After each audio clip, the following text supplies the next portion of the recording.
তুমি হয়তো ভাবছো কেউ একজন তোমার জীবনে আসবে আর তোমার জীবনটাই বদলে দেবে। তুমি হয়তো ভাবছো কেউ একজন এসে তোমাকে সামনে এগিয়ে যাওয়ার রাস্তা দেখিয়ে দেবে। তুমি হয়তো ভাবছো কেউ একজন তোমার জীবনে এসে তোমার খারাপ সময়গুলো ঠিক করে দেবে। তাহলে শোনো, তোমাকেই বলছি,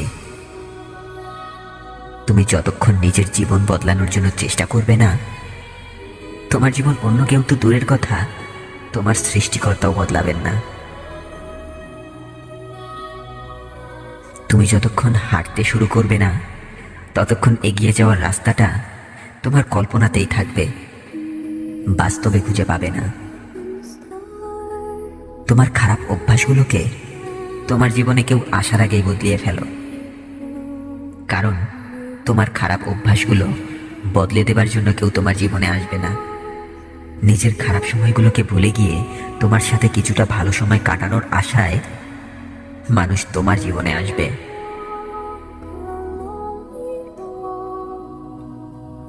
তোমার খারাপ সময়গুলো তোমার জীবনে আসার জন্য কখনো অপেক্ষা করবে না। দারিদ্রতা তোমার জীবনে আসার জন্য কখনো অপেক্ষা করবে না।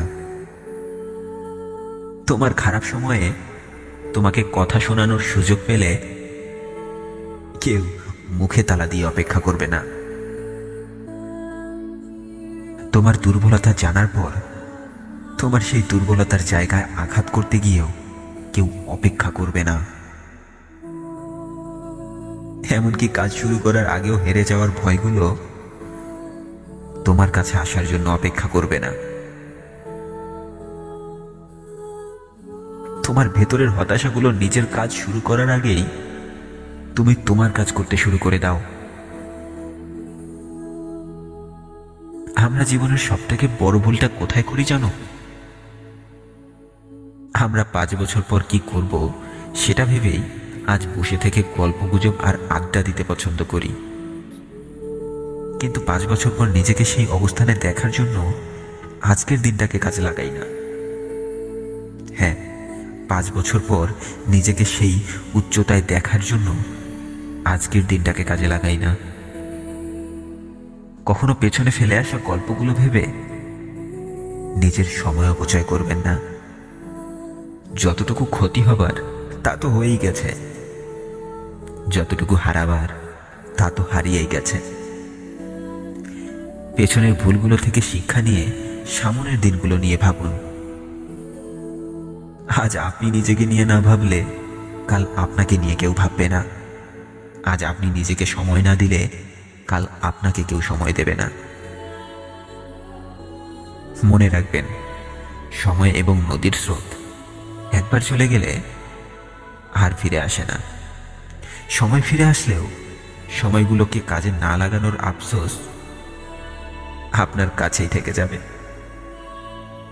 তাই আফসোস নিয়ে বেঁচে থাকার থেকে একটু একটু করে চেষ্টা করাই কি ভালো নয়?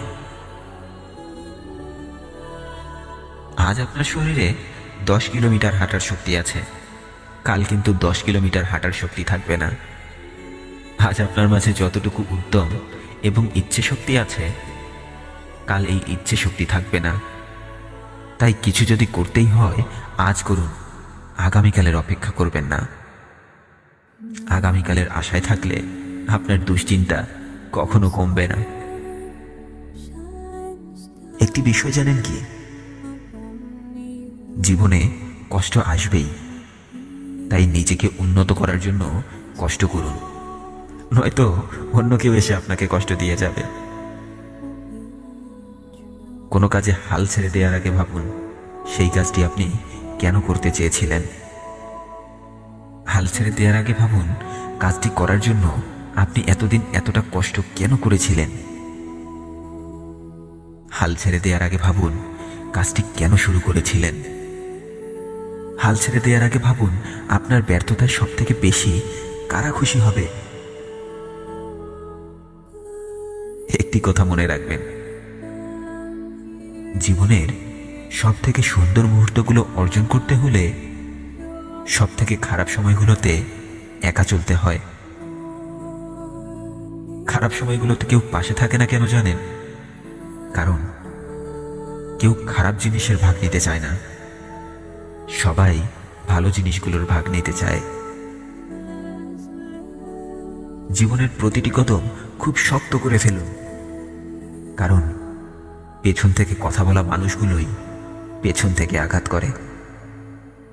মনে রাখবেন, ভীতু মানুষের পরিচয় একটাই, তারা পেছনে কথা বলতে পছন্দ করে, কারণ তাদের সাহস নেই আপনার সামনে দাঁড়িয়ে কথা বলার। দুর্বল মানুষের পরিচয় একটাই, এরা অন্যের সমালোচনা করতে পছন্দ করে। তাই দুর্বল বন্ধুর থেকে সাহসী শত্রু হাজার গুণে ভালো, কারণ এরা আঘাত করলে সামন থেকেই আঘাত করে। গত সপ্তাহে আপনাদের ভোটে বিজয়ী হওয়ার টপিকটি ছিল টেনশন দূর করার কিছু সহজ পদ্ধতি। আমি আজকে যে কথাগুলো বললাম সেগুলো নিজের জীবনে প্রয়োগ করুন, টেনশন ঠিক দূর হয়ে যাবে। তুমি হয়তো ভাবছো কেউ একজন তোমার জীবনে আসবে আর তোমার জীবনটাই বদলে দেবে। তুমি হয়তো ভাবছো কেউ একজন এসে তোমাকে সামনে এগিয়ে যাওয়ার রাস্তা দেখিয়ে দেবে। তুমি হয়তো ভাবছো কেউ একজন তোমার জীবনে এসে তোমার খারাপ সময়গুলো ঠিক করে দেবে। তাহলে শোনো, তোমাকেই বলছি, তুমি যতক্ষণ নিজের জীবন বদলানোর জন্য চেষ্টা করবে না, তোমার জীবন অন্য কেউ তো দূরের কথা, তোমার সৃষ্টিকর্তাও বদলাবেন না। ভিডিওটি ভালো লেগে থাকলে সবাইকে শেয়ার করে দেখার সুযোগ করে দিন। আর আমার চ্যানেলে নতুন হয়ে থাকলে আমার অন্যান্য ভিডিওগুলো দেখুন। এরকম নতুন নতুন ভিডিও পেতে চাইলে চ্যানেলটি সাবস্ক্রাইব করে রাখুন। ধন্যবাদ সবাইকে।